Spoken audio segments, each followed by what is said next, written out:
Peace and blessings, family. Thank you for tuning in to another episode of Taye Speaks. We got a very, very special guest in the house. Very talented, very artistic, very beautiful, very creative. Thank you so much for coming on the show. It's truly an honor. I truly appreciate you. For the viewers Thank who may you. not know, uh, let them know what's your name and definitely let them know where you're from.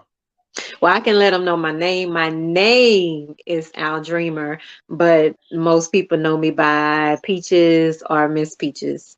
Um, and what else you said? Where I'm Where you from? from? I'm from Baton Rouge, Louisiana. But I am in Texas now. So Oh, yeah, okay, that's real cool. Okay, so my first question is, how did you get started with music? it's been my life since life.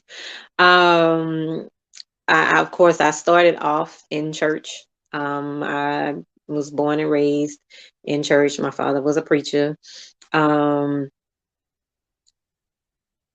and I've been on pulpits and stages between school and church since maybe 5 or 6 years old.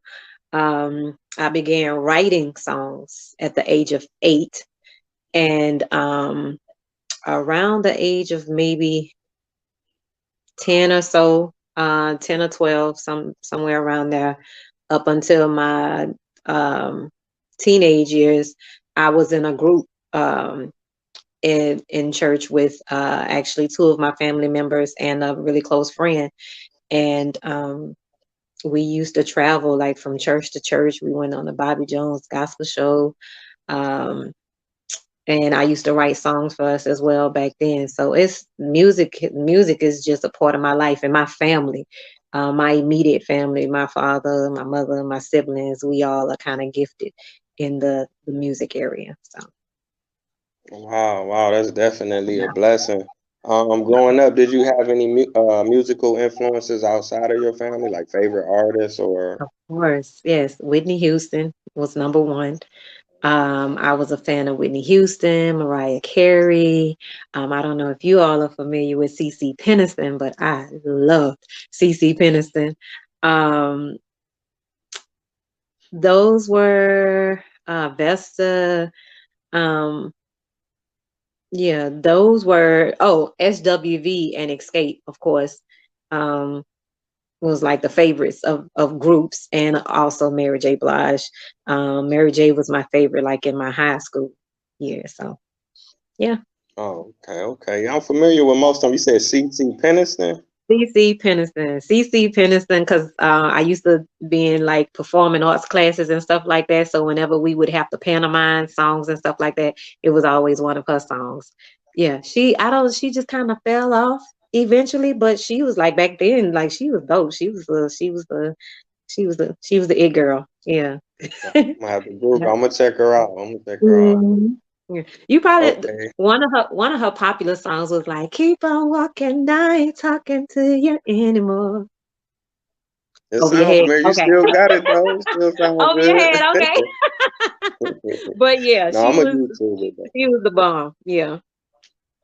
Okay, okay. I'm glad you shared that with me because I always like finding new music, something different I Mhm. ain't heard before. Right. Okay, okay. So my next question is now how did you you like you said you started off doing gospel music and some R&B. Now how did you connect with No Limit and Master P by you being from a different city? Um, being from a different city don't really matter because Baton Rouge and New Orleans just what 40 to 45 minutes away, and 9 times out of 10, like my dad, his mom, they grew up in Magnolia Projects, so it's in the 9 times out of 10 you got family in New Orleans in Baton Rouge, but the way that I met them, it was kind of like a double meet, a double meeting. If that makes any sense. The first time that it was me, my cousins, some friends, we all had went to a concert.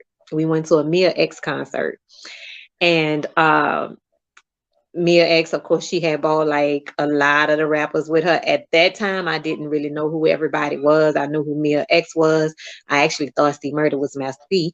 Um, And she had like and Moby Dick, Mac, and a lot of the rappers had came with her.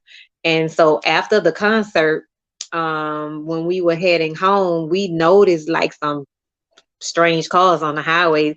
That Baton Rouge is this small, so everybody know everybody, and we was like, who is that? So we automatically was like, wait, we think that's them. So we actually did the group thing and kind of followed them.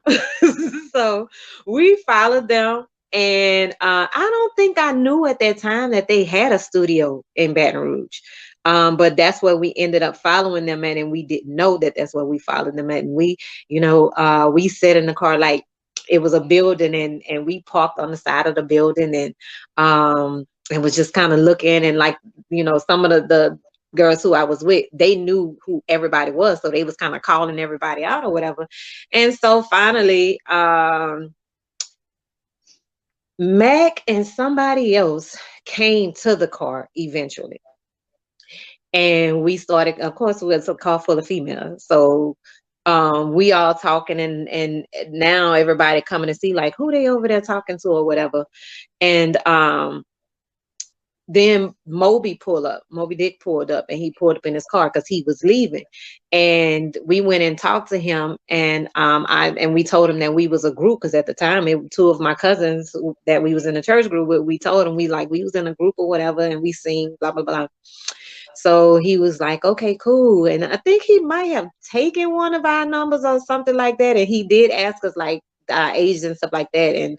And at that time, you had to be 18. I was the only one that was 18. And he was like to even get involved with them or whatever. So anyway, he took down our information, but we had never heard anything from him. Well, lo and behold, maybe a couple of months later, not even a good 2 or 3 months in between that time, I went to a talent show with another local rapper from Baton Rouge, out of town, and Moby Dick just so happened to be there. And I reminded him of meeting him. He was like, oh yeah, whatever. So he got my information again. Well, this time it was probably less than a week. He was calling me, telling me that they needed somebody to sing on a song. And he came and got me, and brought me to the studio. And I recorded, the first song I recorded was Life or Death, C Murder's Life or Death album, the Life or Death song. Yep. Oh, So okay. Wow. I truly appreciate you sharing that. it's That's a pretty very long story, interesting. huh? No. That's real cool because I didn't know that. Life or Death. Mhm. That's a classic song. That's one of my favorite C Murder songs. You really killed it on that song. Yep, that was my the very first song that I recorded with No Limit. Yeah. Wow. And that album, what is it? Probably went double platinum. I know Yeah. it did real good. For you to be Yeah. just starting out, that's a blessing. That's truly a blessing.